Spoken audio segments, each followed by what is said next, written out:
Halo anak-anakku sekalian, selamat pagi, semangat pagi, dan salam sehat selalu, dan tetap semangat dalam belajar.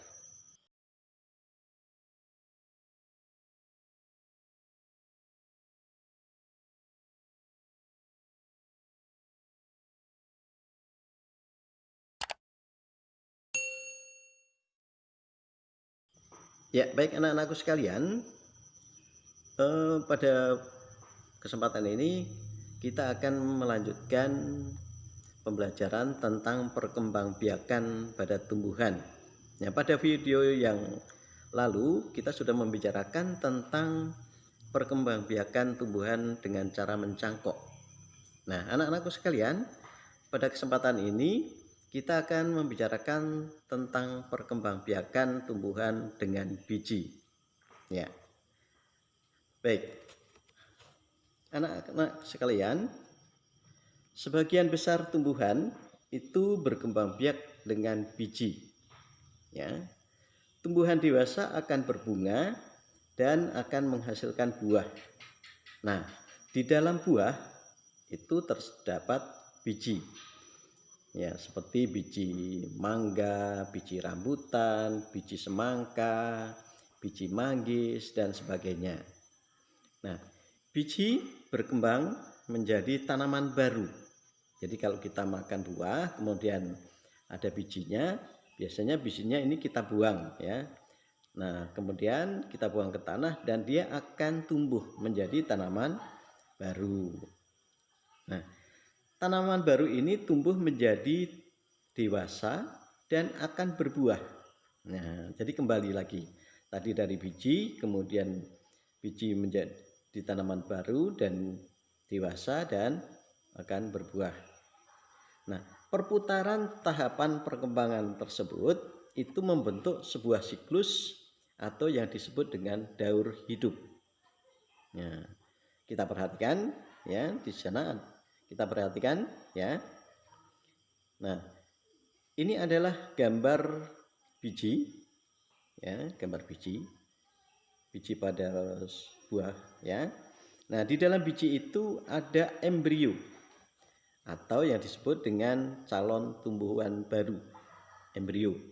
Nah, kemudian di sana ada selimut biji. Selimut biji ini melindungi biji ya, biasanya berbentuk cangkang. Kemudian di sana ada katiledon. Apa itu katiledon? Ya, yaitu sumber makanan untuk calon tumbuhan baru. Ini suatu cadangan makanan. Sebelum biji ini mengeluarkan akar, jadi dia akan makan dari kaledon ini atau dari katiledon. Ya. Jadi itulah di dalam biji ada embrio, ada selimut biji, dan juga ada kotiledon. Ya, ya anak-anakku sekalian, untuk lebih jelasnya kita perhatikan tahapan-tahapan perkembangbiakan tumbuhan dengan biji. Pada awalnya, kulit biji melunak, kemudian robek, lalu tumbuh akar. Setelah akar mencapai ukuran tertentu, maka mulai tumbuh batang dan pucuk daun. Selanjutnya, semua bagian tumbuhan itu mengalami pertumbuhan. Ukuran akar, batang, dan daun semakin bertambah besar, dan warna batang serta daun juga mulai berubah selama pertumbuhan. Batang dan daun pada awalnya berwarna hijau muda. Setelah mengalami pertumbuhan, batang dan daun berwarna hijau tua.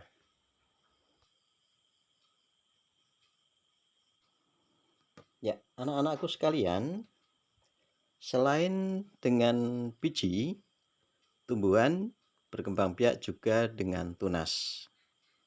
Apa yang dimaksud dengan tunas?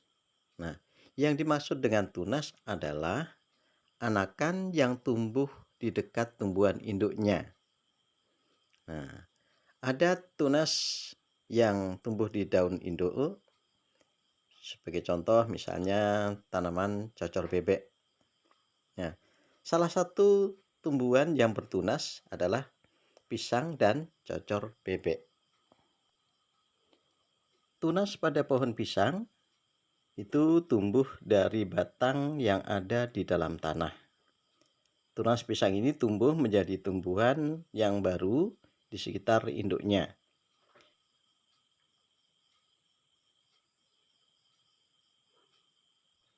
Anak-anak sekalian, selain perkembangbiakan tumbuhan dengan biji dan tunas, ada juga perkembangbiakan tumbuhan dengan umbi. Ya, perkembangbiakan tumbuhan juga dapat dilakukan dengan umbi. Apa yang dimaksud dengan umbi? Umbi yaitu organ tumbuhan yang mengalami perubahan bentuk dan ukuran sebagai akibat perubahan dari fungsinya. Atau secara sederhananya dikatakan bahwa umbi adalah akar yang menggelembung. Ya, umbi adalah akar yang menggelembung yang menjadi cadangan bagi makanan bagi tumbuhan itu sendiri. Umbi ada 3 macam, yaitu umbi batang, umbi lapis, dan umbi akar. Nah, kentang dan umbi, maksud di sini adalah ubi jalar, adalah contoh tanaman yang berkembang biak dengan umbi batang. Sedangkan bawang merah dan bunga bakung itu berkembang biak dengan umbi lapis. Kemudian wortel berkembang biak dengan umbi akar. Ya. Umbi batang tadi dikatakan bahwa umbi batang, umbi lapis, dan umbi akar. Ya. Dikatakan umbi lapis karena umbi tersebut berlapis-lapis, seperti contohnya bawang merah atau bunga bakung. Jadi jenis-jenis umbi-umbian yaitu seperti wortel, singkong, bawang merah, bunga bakung, dan lain-lain.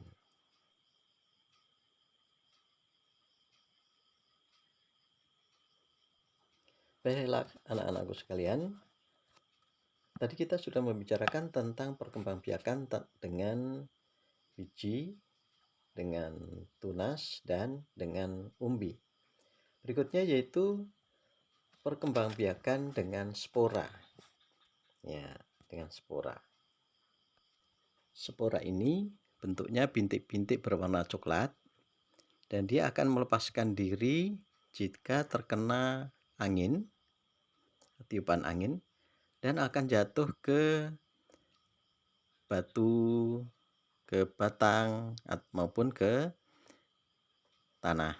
Kemudian di media-media itu dia akan tumbuh menjadi tumbuhan baru. Ya. Tumbuhan yang berkembang biak dengan spora yaitu tumbuhan jenis paku-pakuan seperti daun pakis, ya, kemudian daun suplir dan sebagainya. Ya, baiklah anak-anak sekalian, pertemuan sampai di sini dulu. Tetap semangat dan tetap belajar di rumah dan sampai jumpa. Terima kasih.